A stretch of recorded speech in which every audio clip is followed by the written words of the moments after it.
এই মুহূর্তে breaking news, রাজভবনের সামনে ধর্নায় বসতে চেয়ে এবার হাইকোর্টে শুভেন্দু অধিকারী। গতকালই বিরোধী দলনেতার আবেদন খারিজ করে কলকাতা পুলিশ, এবার হাইকোর্টের দ্বারস্থ শুভেন্দু অধিকারী। আরো ডিটেইলে জানবো অর্ণব আমাদের প্রতিনিধির কাছ থেকে। অর্ণব, কি আবেদন জানিয়েছে শুভেন্দু অধিকারী?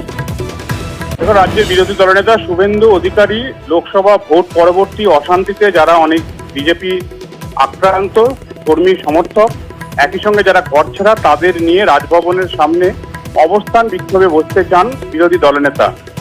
কলকাতা পুলিশের কাছে আবেদন করার পর গতকাল 13ই জুন তিনি আবেদন করেছেন, গতকাল সেটা খারিজ করা হয়েছে কলকাতা পুলিশের তরফে। এই অবস্থায় হাইকোর্টের হস্তক্ষেপকে তিনি জরুরি ভিত্তিতে মামলা দায়েরের অনুমতি চান এবং দৃষ্টি আকর্ষণ করেন।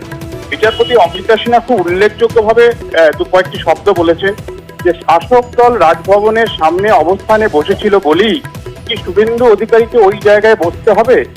এটা কি কোনো প্যারামিটার হতে পারে? বিকল্প জায়গার সন্ধান নিয়ে আসুন।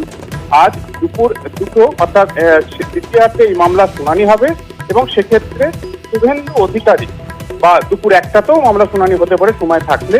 সেক্ষেত্রে শুভেন্দু অধিকারী বিকল্প জায়গা নিয়ে যান কিনা বা রাজভবনের সামনে অবস্থানে তিনি অনড় থাকেন কিনা, পুরো বিষয়টা বিচারপতির পর্যবেক্ষণ বা বিচার বিবেচনার পরেই নির্দিষ্ট। ধন্যবাদ অর্ণব।